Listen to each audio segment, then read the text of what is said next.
ওমরে ফারুকের বুকের মধ্যে 3টা স্টেবিং করলেন। একটা মারলেন নাভির নিচে, মারার সাথে সাথে পাকস্থলী কেটে গেল। আরেকটা মারলেন পাজরে। আজকে আমরা সাইয়েদনা ওমরে ফারুকের বায়োগ্রাফি সম্পর্কে জানবো। ওমরে ফারুক রাদিয়াল্লাহু তাআলা আনহু, the super hero of this উম্মাহ। এই উম্মার সুপার হিরো তিনি, ঠিক কি না? ওনার মুখের আগে লাঠি চলতো বেশি। সুবহানাল্লাহ পড়বেন না? মাঝে মাঝে লাঠি চালানোরও দরকার আছে না নাই? সাইয়েদনা ওমরে ফারুক আমাদের জন্য অনুপ্রেরণা। He is the real super hero of Muslim উম্মাহ। তিনি এই উম্মার রিয়েল সুপার হিরো। এজন্য ওনার জীবনী থেকে আমরা কিছু শিক্ষা নেওয়ার চেষ্টা করব ইনশাআল্লাহ। পড়েন সাইয়েদনা ওমরে ফারুক কিভাবে ইসলাম ধর্ম গ্রহণ করলেন, কিভাবে বিশ্বনবীর প্রাণের কলিজার টুকরা হলেন, এটা দিয়ে আমরা শুরু করি। আল্লাহ তাআলা সাইয়েদনা ওমরে ফারুকের হৃদয়ের মধ্যে 3টা ধাক্কা মেরেছেন, ঈমানের ধাক্কা। আওয়াজ করে বলতে হবে কয়টা? জোরে বলেন তো কয়টা? 3টা ঈমানি ধাক্কা। এক হচ্ছে বিশ্বনবীর দোয়ার ধাক্কা। এক কি? দোয়ার ধাক্কা। 2 হচ্ছে সূরা হাক্কা দিয়ে দিয়েছেন আল্লাহ এক ধাক্কা। সুবহানাল্লাহ পড়বেন না? 3 হচ্ছে সূরাতু তাহা দিয়ে আল্লাহ দিয়েছেন আরেকটা ধাক্কা। এই 3টা ঈমানি ধাক্কা যখন সাইয়েদনা ওমরে ফারুকের হৃদয়ে লাগলো, উনি পড়তে আরম্ভ করেছেন আশহাদু আল্লা ইলাহা ইল্লাল্লাহ ওয়া আশহাদু আন্না মুহাম্মাদান আবদুহু ওয়া রাসূলুহু। চিল্লায়ে পড়েন আল্লাহু আকবার। বিশ্বনবী মক্কায় বসে বসে তাহাজ্জুদের সালাত পড়ে আল্লাহর কাছে দোয়া করলেন, আল্লাহুম্মা আইজ্জাল ইসলাম বিআহাব্বির রাজুলাইনি ইলাইক। ও আল্লাহ, 2 জন লোকের নাম বলবো, 2 জনের দরকার নেই। এই 2 জনের একজনকে আপনি ইসলামের সুশীতল ছায়া তলে এনে ইসলামকে বিজয় দান করে দেন। মুহূর্তের মধ্যে দোয়াটা কবুল করে নিয়েছে কে? বিশ্বনবী বললেন, আল্লাহ 2 জনের নাম বলবো আজকের দোয়ায়। আবি জাহাল ইবনে হিশাম, হয়তো হিশামের বেটা আবু জাহেলকে আপনি ইসলামের ভিতরে নিয়ে আসেন, কিংবা ওমর ইবনুল খাত্তাব, খাত্তাবের বেটা ওমরকে আপনি ইসলামের ছায়া তলে নিয়ে আসেন। ওমরে ফারুকের জন্য দোয়াটা কবুল করে নিয়েছে কে? মক্কার যে অবস্থা, আল্লাহর হাবিব সাল্লাল্লাহু আলাইহি ওয়াসাল্লাম বুঝলেন মক্কার এই 2 জনের একজন যদি আমার সাথে না থাকে তাহলে মক্কায় দাওয়াতি কাজ চালিয়ে যাওয়া যাবে। আল্লাহরে বললেন, আল্লাহ বেশি চাই না, এই 2 জনের একজন, হয় আবু জাহেল নয় ওমর, হয় আবু জাহেল নয় ওমর। বিশ্বনবী যখন দোয়া করলেন, এই দোয়ার একটা ঈমানি ধাক্কা, নূরানি ধাক্কা সাইয়েদনা ওমরে ফারুকের হৃদয়কে স্পর্শ করে ফেলল। দোয়া ইজ লাইক এ মিসাইল। এই যে আমরা দোয়া করি, এটা মিসাইলের মতো। যুদ্ধে মিসাইল হামলা করে না? মিসাইল হামলা করার পরে এই মিসাইল লক্ষ্য বস্তুতে যে ভেদ করে, ঠিক কি না? তেমনি দোয়ার মতো যদি আপনি দোয়া করতে পারেন, আপনি যেই জন্য দোয়া করেছেন ঠিক ওই জায়গায় যে আপনার দোয়া স্পর্শ করে। সুবহানাল্লাহ পড়বেন না? বিশ্বনবীর দোয়ার মাধ্যমে প্রথমে সাইয়েদনা ওমরে ফারুকের হৃদয়ে এক ধাক্কা লাগলো। 2 নম্বরে রব্বুল আলামিন সূরাতুল হাক্কা দিয়ে ওমরে ফারুকের হৃদয়ের মধ্যে দিলেন এক ধাক্কা। পড়েন আল্লাহু আকবার। কোরআনের ভেতরে সূরাতুল হাক্কা নামে একটা সূরা আছে না নাই? আল হাক্কাতু মাল হাক্কা ওয়া মা আদরাকা মাল হাক্কা। পড়েন আল্লাহু আকবার। বিশ্বনবী যখন দোয়া করলেন, ওই দোয়া যখন সাইয়েদনা ওমরে ফারুকের হৃদয়ে স্পর্শ করলো, সাইয়েদনা ওমরে ফারুক সব সময় বিশ্বনবীরে ফলো করতে আরম্ভ করলেন। বিশ্বনবী ডানে গেলে লুকিয়ে লুকিয়ে ওমর ফারুক ডানে যায়, বিশ্বনবী বায়ে গেলে লুকিয়ে লুকিয়ে ওমরে ফারুক বায়ে যায়। বিশ্বনবী একবার মসজিদুল হারামে যে নামাজ পড়তে শুরু করলেন, ওমরে ফারুক তখন বিশ্বনবীর পিছু পিছু ছদ্মবেশে পেছন থেকে যে বিশ্বনবী কিভাবে নামাজ পড়ে দেখতে শুরু করলেন। বিশ্বনবী ইন দা মিন টাইম এশার নামাজে আল হাক্কাতু মাল হাক্কা তেলাওয়াত শুরু করে দিলেন। আল হাক্কাতু মাল হাক্কা তেলাওয়াত শুরু করে দিলেন। তেলাওয়াত করতে করতে বিশ্বনবী যখন তেলাওয়াত করতেছে, ওমরে ফারুক এরকম দুলতেছে আর মজা পাচ্ছে। ও মিয়া, বিশ্বনবীর কণ্ঠ বুঝি আমার মতো কণ্ঠ? আপনার মতো কণ্ঠ? আহমদ বিন ইউসুফের কণ্ঠ? আব্দুল বাসিতের কণ্ঠ না? বিশ্বনবীর গলায় যে কি সুরের ঝংকার আল্লাহ দিয়েছেন, কি সুরের লহরী আল্লাহ দিয়েছেন, একবার যে শুনতো পাগল হয়ে যেত। আল্লাহু আকবার। বিশ্বনবী সূরা হাক্কা মন্ত্রমুগ্ধ তেলাওয়াতে, মন্ত্রমুগ্ধ সুর দিয়ে, মন্ত্রমুগ্ধ কণ্ঠ দিয়ে তেলাওয়াত করতে লাগলেন। এশার সালাতে ওমরে ফারুক দুলতে লাগলেন। ওমরে ফারুক যত শুনেন অবাক হয়ে যায়, যত শুনেন অবাক হয়ে যায়, যতই শুনে অবাক। কিরে?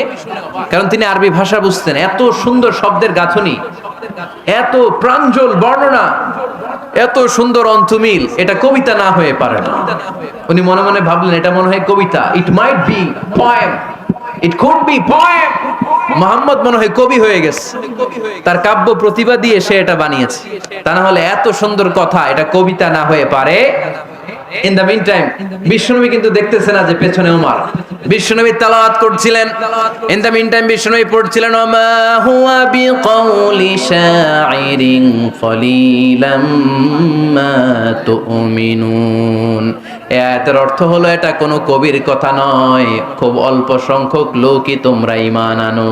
সুবহানাল্লাহ পড়েন। এটাকে বলে কোইন্সিডেন্ট। কোইন্সিডেন্ট হুট করে অনেক সময় মিলে যায়, যায় কি যায় না?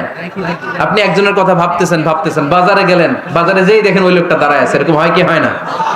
কোইন্সিডেন্ট। ওমরে ফারুক মনে মনে যেটা ভাবতেছে ওই কথা দিয়ে বিশ্বনবী তেলাওয়াত করতেছে, আল্লাহু আকবার। বিশ্বনবী যে আয়াত তেলাওয়াত করছিলেন, আয়াতের অর্থ হলো এটা কোনো কবির বানানো কবিতা না, খুব অল্প সংখ্যক লোকই তোমরা ঈমান আনো। ওমরে ফারুক আটকে উঠলেন, থমকে দাঁড়ালেন। ঘটনা কি? আমি মনে মনে ভাবলাম, কিরে এত সুন্দর কথা, এটা তো মানুষের কথা হতে পারে না, এটা নিশ্চয়ই কবিতা, কবির কথা। কিন্তু মুহাম্মদ এখন আবার পড়তেছে ওমা হুয়া বিকাউলি শাইর, এটা কোনো শায়েরের, কবির কথা নয়। কলিলাম মা তুমিনুন, অল্পই তোমরা ঈমান আনো। তার মানে আমার মনে যা চলে মুহাম্মদ এটা টের পায়। মুহাম্মদ গণক। নাউজুবিল্লাহ পড়বেন না? মুহাম্মদ অনেক বড় মাপের একজন গণক। মানুষের হৃদয়ে কি চলে, মনে মনে কি ভাবে, মুহাম্মদ না দেখেও বলে দিতে পারে। ইন দা মিন টাইম বিশ্বনবী পরের আয়াতে পড়লেন ওয়ালা বিকাউলি কাহিনিন কলিলাম মা তাযাক্কারুন। এই আয়াতের অর্থ হলো এটা কোনো গণকের বানানো গণনা নয়, খুব অল্প সংখ্যক লোকই তোমরা উপদেশ হিসেবে এটাকে মানো। সুবহানাল্লাহ পড়েন। এবার আর ওমরে ফারুকের সহ্য হয় না, কি আজীব তামাশা। প্রথমে মনে করলাম কবিতা, মোহাম্মদ কয় কবি না, সে কবি না, এটা কবিতা না। তারপর ভাবলাম সে গণক, সে আয়াত পরে পরে বলে দিল এটা গণনা নয়, তাহলে এটা কি? এটা কি কবিতাও না, গণনাও না, তাহলে এটা কি? বিশ্বনবী তখন বললেন তানজিলুম মির রাব্বিল আলামিন। সুবহানাল্লাহ পড়েন। পরের আয়াত ছিল তানজিলুম মির রাব্বিল আলামিন। এটা দুনিয়ার কোন কবির বানানো কবিতা না, এটা কোন গণকের গণনা না, এটা কোন সাহিত্যিকের বানানো সাহিত্য নয়, এটা মহাবিশ্বের পরিচালক রব্বুল আলামিনের কাছ থেকে পাঠানো কিতাব কোরআন। সূরা হাক্কার ধাক্কায় ওমরে ফারুক টাইট। প্রথমে ধাক্কাটা লাগলো যে দোয়া। বিষ্ণুনবী তাহাজ্জুদে কেঁদে দোয়া করলেন, আল্লাহ হয় আবু জাহেল রে দিবা নাইলে ওমর রে দিবা। ওই দোয়া ওমরে ফারুকের হৃদয়ে ছোঁয়া লেগেছে। এরপর হাক্কা, সূরাতুল হাক্কা দিয়ে দিলে এক ধাক্কা। এই ধাক্কা খেয়ে উথাল পাথাল হৃদয়ের মধ্যে, হায় রে এ কি বাণী, এ কেমন কথা, কে মুহাম্মদ? তারপরও শয়তানের ওয়াসওয়াসা আছে না নাই? আল্লাহ বলে যতই ওয়াসওয়াসা ওমরকে দেয়া হোক, আমি ওমরে ফারুককে এই মুসলিম উম্মতের সেনাপতি বানিয়ে ছাড়বো, আমি সেনাপতি বানাবো। এবার 3 নাম্বার ডোজ। ডাক্তারের কাছে গেলে প্রথমে দেখবেন সিম্পল ডোজ দেয়, নরমাল ওষুধ, এটাতে কাজ না হলে ডোজ বাড়ায়, একেবারে কাজ না হলে অ্যান্টিবায়োটিক মারে, আছে না নাই? আল্লাহ প্রথমে দোয়ার ছোঁয়া লাগালেন, তারপর সূরা হাক্কা দিয়ে ধাক্কা মারলেন, এরপরে রব্বুল আলামিন বলেন এবার 3 নাম্বার ডোজ সূরা তহা দিয়ে আমি তোমার হৃদয়টারে উজালা বানায় দেব রে ওমর। শয়তান ওদিক দিয়ে ওয়াসওয়াসা, খেলা দুই দিক থেকে চলতেছে। আল্লাহ তাআলা হেদায়েতের রাস্তায় টানছে, শয়তান জাহান্নামের দিকে টানছে। ঘোষণা দেয়া হলো মক্কায়, মুহাম্মদের মাথা কেটে এনে দিলে এত এত স্বর্ণ মুদ্রা দেয়া হবে। ওমরে ফারুক রাজি হয়ে গেলেন, নাঙ্গা তলোয়ার নিয়ে বিশ্বনবীর মাথা কাটার জন্য ছুটলেন। নাউজুবিল্লাহ পড়বেন না? বনু জাহরা গোত্রের এক লোক বলে, আইনা ইয়া ওমর, কই যাও? মুহাম্মদের মাথা কাটতে যাই। আরে মুহাম্মদের মাথা কাটতে যাও, তোমার বোন ফাতিমা বিনতে খাত্তাব আর তোমার বোন জামাই সাঈদ কদ সাবা, এরা তো ধর্ম ত্যাগ করে ফেলছে, এটা তো আমাদের ধর্ম ত্যাগ করে মুহাম্মদের ফলোয়ার হয়ে গেছে। আগে ওমর ঘর সামলাও, পরে মুহাম্মদের মাথা কাটতে যেও।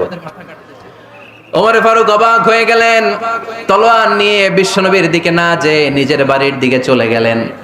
বিশ্বনবীর আপন বোন ফাতেমা বিনতে খাত্তাব, বোন জামাই সাঈদ আর খাব্বাব রাদিয়াল্লাহু তাআলা আনহু তিনজন মিলে সূরা তাহা তেলাওয়াত করছিলেন। পড়েন সুবহানাল্লাহ।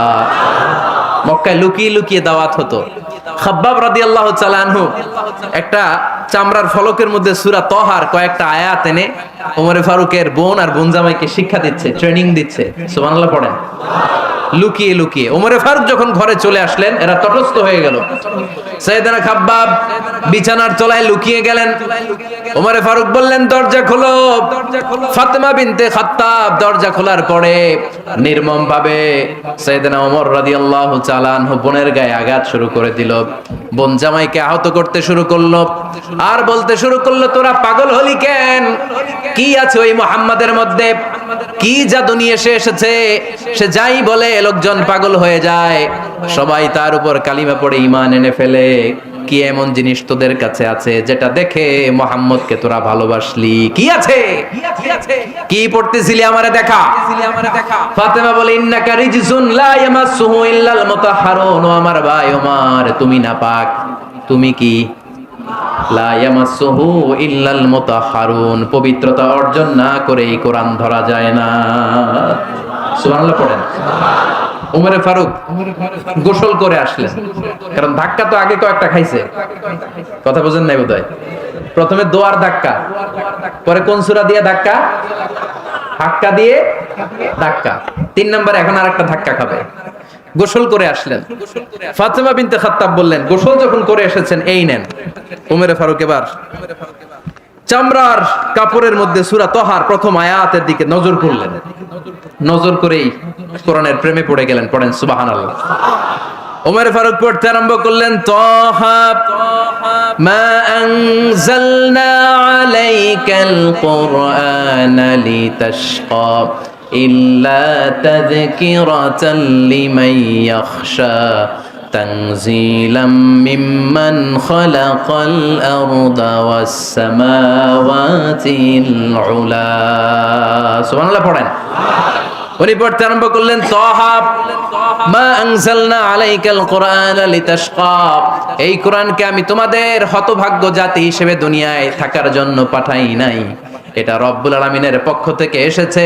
যারা রবকে ভয় করে তাদের জন্য আছে উপদেশ। যিনি আকাশ বানিয়েছেন, জমিন বানিয়েছেন, ওই আল্লাহ তাআলা নিজেই এই কোরআন পাঠিয়েছে। আওয়াজ করে পড়তে হবে, আল্লাহু আকবার। উনি খুব ভালো আরবি জানতেন। সূরা তাহা পড়ার পরে আর ধৈর্য ধারণ করতে পারে না। ওমর ফারুক ছোট্ট বাচ্চার মতো কান্না শুরু করে দিলেন। আল্লাহু আকবার। সূরা তাহাটা হাতে নিয়ে, তলোয়ারটা হাতে নিয়ে বিশ্বনবীর দিকে ছুটতে আরম্ভ করলেন। আইনা মুহাম্মদ, কোথায় মুহাম্মদ? তোমরা আমাকে মুহাম্মাদের কাছে নিয়ে চলো। বিশ্বনবী তখন সাফা পাহাড়ের পাদদেশে দারুল আরকাম ইবনে আলকামের ঘরে লুকিয়ে লুকিয়ে কোরআনের দাওয়াত দিতেন। ওমরে ফারুককে পাগলের মতো ছুটে আসতে দেখে বিশ্বনবীর চাচা হামজা ইবনে আব্দুল মুত্তালিব বলল, নবী আপনি পালান। ওই যে খাত্তাবের বেটা ওমর আপনাকে অপমান করার জন্য, আক্রমণ করার জন্য তেড়ে এসেছে। সাহাবীরা বললেন, নবী আপনি পালিয়ে যান, আমরা সামাল দেব। বিশ্বনবী বললেন, না আমি পালাবো না, বরং তোমরা সরে যাও। ওমর ইবনে আল খাত্তাবকে আমার দরবার পর্যন্ত আসতে দাও। আমার তো মনে হচ্ছে ওই যে তাহাজ্জুদের নামাজ শেষে চোখের পানি ছেড়ে যে আমি আল্লাহর কাছে দোয়া করেছি, আজকে আমার ওই দোয়াটা কবুল হতে শুরু করেছে। আমার তো মনে হচ্ছে আমার দোয়া কবুল হবে, আসতে দাও। ওমর ফারুক এসে বললেন, আশহাদু আল্লা ইলাহা ইল্লাল্লাহ ওয়া আশহাদু আন্না মুহাম্মাদান আবদুহু ওয়া রাসূলুহু। আমি সাক্ষ্য দিলাম আল্লাহ ছাড়া কোনো ইলাহ নাই, নিশ্চয় আপনি আল্লাহর প্রেরিত বান্দা এবং রাসূল। পড়েন সুবহানাল্লাহ। ওমর ফারুক যখন কালিমা শাহাদা পড়ে মুসলমান হয়ে বিশ্বনবীর হাতে হাত রাখলেন, মুসলিম সাহাবীদের মধ্যে খুশি আর আনন্দের বন্যা বয়ে গেল। মুসলিম হাতে গোনা সাহাবারা আল্লাহর প্রশংসা করলেন। বিশ্বনবী সাইয়েদনা ওমর ফারুককে জড়িয়ে ধরলেন। ওমর ফারুক এবার বিশ্বনবীরে বললেন, নবী গো, আলাসনা আলাল হক, আমরা কি সত্যের উপরে আছি নাকি আমরা ভুলের উপরে আছি? বিশ্বনবী বললেন, বালা নাহনু আলাল হক, আমরাই সত্যের উপরে আছি। সুবহানাল্লাহ পড়েন। আলাসনা আলাল হক, নবী আমরা কি সত্যের উপরে নাই? হ্যাঁ অবশ্যই ওমর, তুমি সত্যের উপরে আছো। ওমরে ফারুক বললেন, তাহলে ফাফিমাল ইখতিফা, তাহলে লুকায় লুকায় আর দাওয়াত দেব কেন? আমি তো কালিমা পড়ে ফেলছি, আসেন আমার সাথে বের হই। ফাফিমাল ইখতিফা, আর লুকায় লুকায় কেন? আসেন আমরা বাইরে বের হই। বিশ্বনবী বললেন, ওমর এটা মাক্কি জীবন, এখানে আমরা একটু গোপনে গোপনে দাওয়াত দিতে চাই। ওমরে ফারুক বলে, না, আমার দায়িত্ব, আমি একটা মিছিল দিতে চাই নবী। আল্লাহর নামের তাকবীর দিতে দিতে দারুল আরকাম থেকে শুরু করে মসজিদুল হারাম পর্যন্ত একটা মিছিল দিয়ে আমি মক্কা কাঁপাইয়া দেব। অনুমতি দেন। বিশ্বনবী দিতে চায় না। ওমর ফারুক অনেক বুঝানোর পরে স্বল্প পরিসরের একটা অনুমোদন পাওয়া গেল বিশ্বনবী সাল্লাল্লাহু আলাইহি ওয়াসাল্লামের কাছ থেকে। কিন্তু মিছিল যে দিবে, মিছিলের জন্য লোকের দরকার আছে না নাই? এখানে লোক নাই, আমি একাই মিছিল দিতেছি। এটা জমবে? মিছিল জমবে?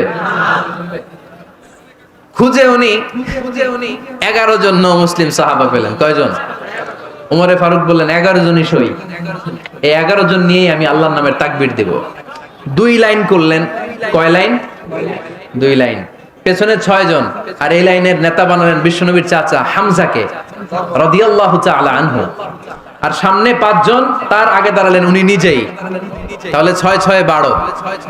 বললেন এই 2 লাইনই আমরা তাকবীর দিতে দিতে, বেশি না, এই দারুল আরকামের ঘর থেকে, আপনারা জানেন যে সাফা মারওয়া এখন যে সাই হয়, এই সাফার পাদদেশে ছিল দারুল আরকামের ঘর। উনি বললেন এখান থেকে ওই যে কাবার গিলাফ দেখা যায়, কাবার গিলাফ পর্যন্ত আমরা এই তাকবীর নিয়ে ওখানে যাব। সুবহানাল্লাহ পড়বেন না? ওখানে উনি দাঁড়িয়ে ছোট্ট একটা ভাষণ দিয়েছিলেন। উনি বলেছিলেন, মান আরাদা আন তাসকুলা উম্মু ওয়া ইয়াতামা ওয়ালাদু ওয়া তারমিলা যাওজাতুহু ফালিয়াসুদ্দানি। খেয়াল করে শুনেন, কান দুইটা খরগোশের কানের মতো খাড়া করেন। উনি এক বাক্যের একটা ভাষণ দিলেন। ভাষণ দিতে জানলে বড় ভাষণ দেয়া লাগে না। এক বাক্যের ভাষণ দিয়ে গোটা বিশ্বকে ঝাঁকুনি মারা যায়। চিল্লায় বলো ঠিক কিনা? ওমরে ফারুক এক বাক্যের একটা ছোট্ট ভাষণ দিলেন। মান আরাদা আন তাসকুলা উম্মু, কে আছো মায়ের এই মক্কায়, কে আছো মায়ের বুক খালি করতে চাও? ইয়াতামা ওয়ালাদু, কে আছো বাচ্চাগুলারে, নিজের সন্তানগুলোরে ইয়াতিম বানাতে চাও? কে আছো তারমিলা যাওজাতুহু, নিজের স্ত্রীকে বিধবা বানাতে চাও? ফালিয়া সুদ্দানি, বুকের পাটা থাকলে আমি ওমর রে থামাও। ফালিয়া সুদ্দানি, দেখি মক্কায় কার এত বড় বুকের পাটা। কে আছো মায়ের বুক খালি করতে চাও, সন্তান রে এতিম বানাতে চাও, স্ত্রীকে বিধবা বানাতে চাও? ফালিয়া সুদ্দানি, পারলে আমারে ঠেকাও। এই বলে উনি আল্লাহু আকবার, আল্লাহু আকবার, আল্লাহু আকবার বলে স্লোগান শুরু করে দিলেন। এক এক স্লোগানে মক্কার মরুজমিন থারথার করে কাঁপতে আরম্ভ করলো। এই মিছিল মক্কার কেউ দেয় নাই। মিছিলের আওয়াজ শুনে আবু জাহেল বাইরিস, উতবা বাইরিস, শাইবা, ওয়ালিদ ইবনে মুগিরা সব বের হইছে। কি রে, আমার এলাকায় এত বড় স্লোগান, কার এত সাহস?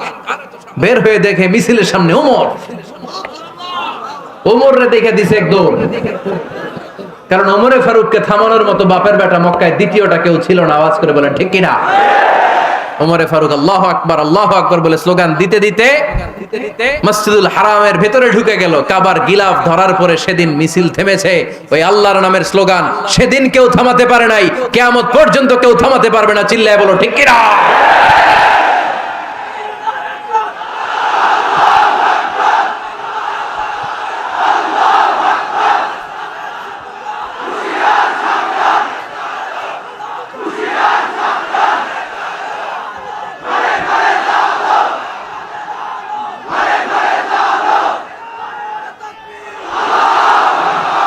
ওই রকম একটা ওমরের দরকার, আমাদের বেশি চাই না। জোরে বলেন ঠিক কিনা?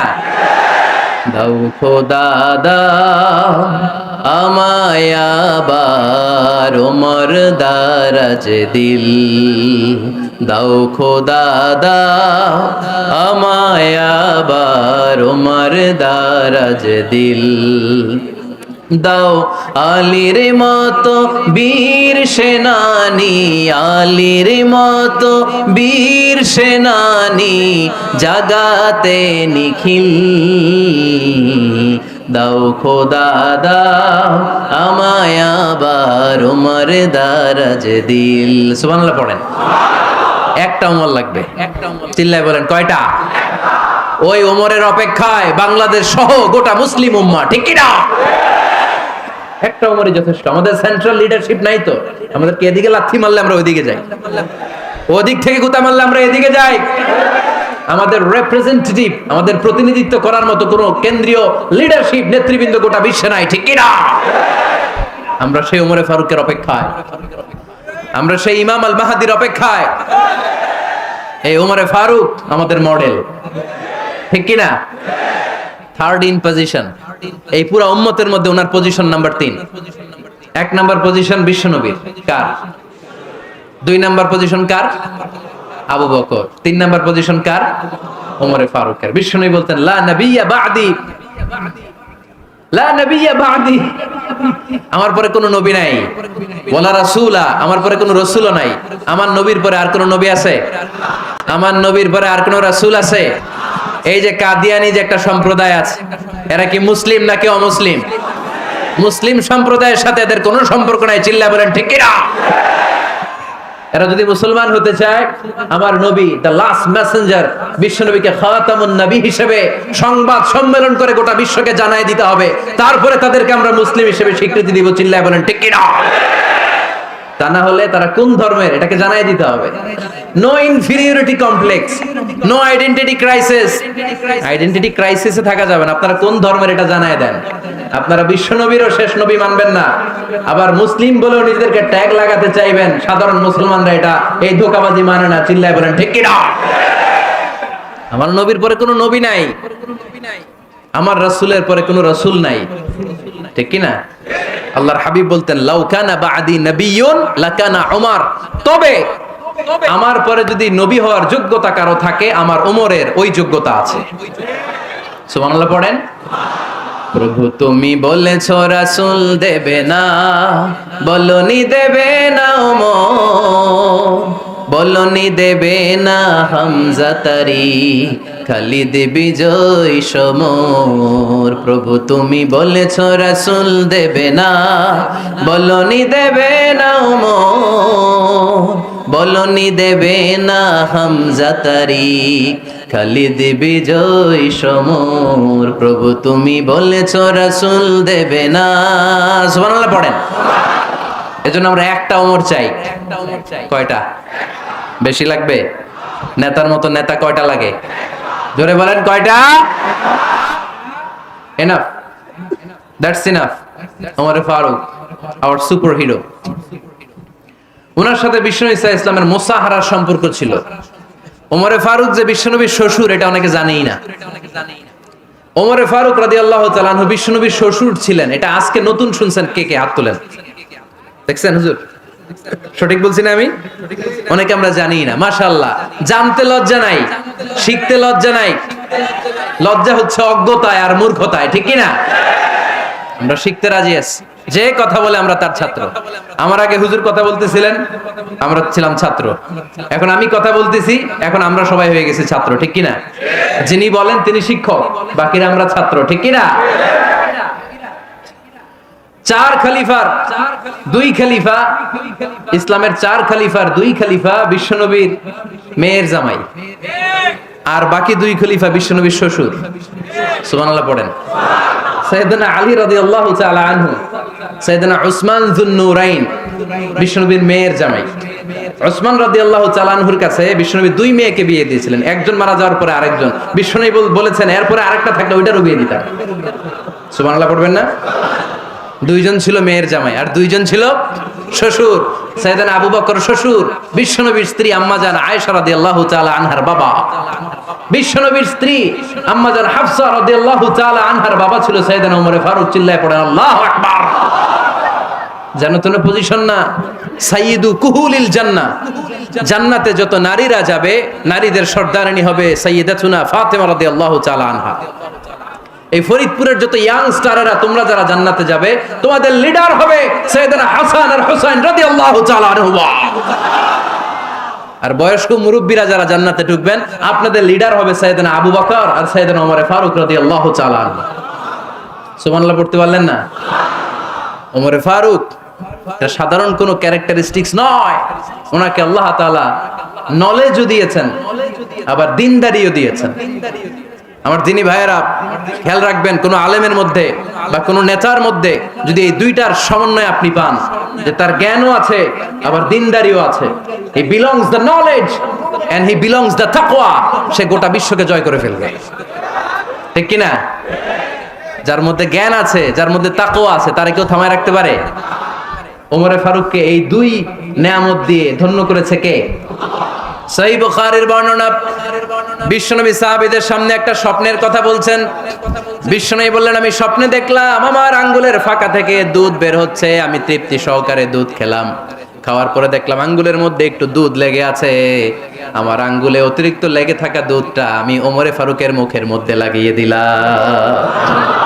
সাহাবারা বললেন, ইয়া রাসূলুল্লাহ, ইয়া হাবিবাল্লাহ, মাযা আওয়ালতা বিহি, এই স্বপ্নের আপনি কি ব্যাখ্যা করলেন, আমরা তো বুঝলাম না। বিশ্বনবী বললেন, আওয়ালতু বিহি আল ইলম, আমি এই দুধ দিয়ে জ্ঞানের ব্যাখ্যা করেছি, কারণ ওমরকে আল্লাহ যেই জ্ঞান দিয়েছে গোটা বিশ্বের কাউকে এত জ্ঞান দেয় না। এজন্য স্বপ্নে যদি কেউ দেখেন যে আপনি দুধ খাচ্ছেন, তার মানে আল্লাহ তাআলা আপনার জ্ঞান বাড়ায় দিবে। ওমরে ফারুককে দুধ খেয়ে অতিরিক্ত দুধের অংশটা বিশ্বনবী আবু বকর রাদিয়াল্লাহু তাআলা আনহুর মুখে দেন নাই, সাইয়েদনা উসমানের মুখে দেন নাই, আলী রাদিয়াল্লাহু তাআলা আনহুর মুখে দেন নাই। স্বপ্নে ওই অতিরিক্ত লেগে থাকা দুধটা বিশ্বনবী ওমরে ফারুকের ঠোঁটের মধ্যে লাগিয়ে দিয়েছেন। এই হাদিস থেকে প্রমাণ হয় আল্লাহ তাআলা জ্ঞানের নেয়ামতে সাইয়েদনা ওমরে ফারুককে ধন্য করেছেন। আবার বুখারীর বর্ণনা, বিশ্বনবী সাল্লাল্লাহু আলাইহি ওয়াসাল্লাম আরেকটা স্বপ্নের বর্ণনা দিচ্ছেন। তিনি বললেন, তোমাদের সবাইকে স্বপ্নে আমার সামনে দাঁড় করানো হলো। আমি দেখলাম তোমাদের কারো জুব্বা নাভি পর্যন্ত, কারো জুব্বা হাঁটু পর্যন্ত, কারো জুব্বা টাকনু পর্যন্ত। ওমরে ফারুককে যখন স্বপ্নে আমার সামনে দাঁড় করিয়ে দেয়া হলো, আমি দেখলাম ওমরের জুব্বা এত লম্বা, ওমর টেনে হিচড়ে তার জুব্বা নিয়ে সামনে হেঁটে যাচ্ছে।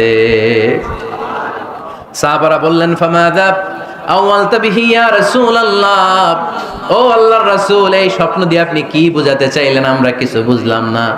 বিশ্বনবী বললেন, আওয়ালতু বিহি আদ-দ্বীন, আমি এই হাদিসের দ্বারা দ্বীনের ব্যাখ্যা করলাম, যার জামা যত লম্বা তার দ্বীনদারি তত বেশি। সুবহানাল্লাহ, আসতে পড়েন। স্বপ্নে দেখলেন কোন সাহাবীর জুব্বা নাভি, কোন সাহাবীর হাঁটু, কারোটা টাকনু, কিন্তু ওমরে ফারুকের জুব্বা এত লম্বা, ইয়াজুরু সাওবাহু, তিনি তার জুব্বা টেনে হিচড়ে যাচ্ছেন। বিশ্বনবী বললেন, এটা দ্বারা আমি দ্বীন, আমি তাকওয়া, দ্বীনদারি, তাকওয়া, এটার ব্যাখ্যা করেছি। তার মানে ওমরে ফারুকের তাকওয়ার সামনে সব তাকওয়া পানি হয়ে যাবে। কোন সুবহানাল্লাহ। আল্লাহ তাআলা সাইয়েদনা ওমরে ফারুককে দ্বীনের জ্ঞান দিয়েছেন, তাকওয়া দিয়েছেন। যুবক ভাইরা, যাকে আল্লাহ তাআলা দ্বীনের জ্ঞান দেয়, যাকে আল্লাহ তাআলা তাকওয়ার এই গুণ দিয়ে সমৃদ্ধ করে, তার জন্য গোটা বিশ্বের সব দরজাগুলোকে ওপেন করে দেয় কে? কত বড় মুত্তাকি ছিলেন সাইয়েদনা ওমরে ফারুক। মদিনার সমাজে কয়জন মুনাফিক ছিল বিশ্বনবী ছাড়া কেউ বলতে পারতেন না। বিশ্বনবী কোন সাহাবীকে মুনাফিকদের লিস্ট দিয়ে যান নাই, একজন সাহাবী ছাড়া। দেখি কেউ বলতে পারেন কিনা ওই সাহাবীর নাম? কি নাম? হুযায়ফা ইবনুল ইয়ামান রাদিয়াল্লাহু তাআলা আনহু। ওনাকে বলা হতো সাহিবু সিররি রাসূলিল্লাহ, আল্লাহ রাসূল সাল্লাল্লাহু আলাইহি ওয়াসাল্লামের গোপন তথ্যের ধারক বাহক। সুবহানাল্লাহ পড়বেন না? বিশ্বনবী ইন্তেকালের আগে মদিনার সমাজে মোট কয়জন মুনাফিক আছে, এই তথ্য আবু বকরকে বলেন নাই, ওমর রাদিয়াল্লাহু তাআলা আনহুকে বলেন নাই, উসমান রাদিয়াল্লাহু তাআলা আনহু, আলী রাদিয়াল্লাহু তাআলা আনহু, আশারাতুল মুবাশশিরিনা বিল জান্নাহ কোন সাহাবীকে বলেন নাই। শুধুমাত্র কেবলমাত্র একমাত্র হুযায়ফা ইবনুল ইয়ামান রাদিয়াল্লাহু তাআলা আনহুর কাছে মুনাফিকদের লিস্টে বিশ্বনবী দিয়ে গিয়েছেন। সুবহানাল্লাহ পড়েন। মদিনায় কারা কারা মুনাফিক কেউ জানতো না হুযায়ফা ছাড়া। কে ছাড়া? নামটা আজকে মুখস্থ করেন, যাতে অন্য কোনো ওয়াজে কেউ জিজ্ঞেস করলে বলতে পারেন। মুনাফিকদের লিস্ট যে সাহাবীর কাছে বিশ্বনবী দিয়ে গিয়েছিলেন, সাহাবীর নাম কি? নাম? নামটা কেমন লাগে? ভাল লাগে? অনেকে আমারে জিজ্ঞেস করে, হুজুর আমার ছেলে হবে আগামী মাসে, একটা নাম দেন। নাম দিয়ে দিলাম হুযায়ফা। যাদের হবে ছেলে, এলাকায় যাদের নেক্সট কয়েক মাসে ছেলে হবে, খালি হুযায়ফা চলবে। কি চলবে? ভাল লাগে? নামটা ভাল লাগে? রাইখেন, অনেক সুন্দর নাম। উনি জানতেন মুনাফিক কারা। দেখেন ওমরে ফারুকের তাকওয়ার লেভেলটা কত হাই। ওমর ফারুক একদিন হুযায়ফা রাদিয়াল্লাহু তাআলা আনহুর কাছে গেলেন, যে বললেন, হুযায়ফা, বিশ্বনবী ইন্তেকালের আগে মুনাফিকদের নামের লিস্টটা কারো কাছে দেয় নাই, আমার জানা নাই, সাইয়েদনা আবু বকরের জানা নাই, কোন সাহাবীর জানা নাই, তুমি ছাড়া। আমি তোমার কাছে জানতে চাই, আমি ওমরের নামটা ওই মুনাফিকদের খাতায় আছে কিনা আমার একটু বলো। আমার ওমরের নামটা ওই মুনাফিকদের লিস্টিতে একটু আছে কিনা, নামটা একটু বলো। যদি থাকে আমি ভালো হয়ে যাব, আমি নেফাকি দূর করে পাক্কা মুমিন হতে চাই। আমার নাম যদি মুনাফিকের লিস্টে থাকে আমি তো শেষ। হুযায়ফা চোখের পানি ছেড়ে দিয়ে বলে, আমিরুল মুমিনিন, কেমন প্রশ্ন করলেন আপনি? আপনি বিশ্বনবীর শ্বশুর, এই উম্মতে আপনার পজিশন 3 নাম্বার।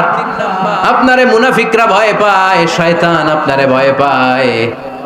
আপনি জান্নাতে সব বয়স্ক লোকদেরকে নিয়ে জান্নাতের মধ্যে আগে আগে ঢুকবেন, কেমন করে মুনাফিকদের কাতারে আপনার নাম থাকতে পারে ওমর? সুবহানাল্লাহ পড়ে। কি বিনয়ী, কি তাকওয়া! হুযায়ফাকে যে ধরতেন, হুযায়ফা একটু বলো না আমার নামটা মুনাফিকদের লিস্টিতে আছে কিনা। ওমরে ফারুকের যদি এই টেনশন থাকে যে আমি মুনাফিক হয়ে গেলাম কিনা, আমাদের এই টেনশন থাকার দরকার আছে না নাই? হ্যাঁ, যেন সব সময় আল্লাহর কাছে দোয়া করতে হবে, আল্লাহ তুমি নেফাকি থেকে আমাদেরকে বাঁচাও। আরো জোরে পড়েন আমিন।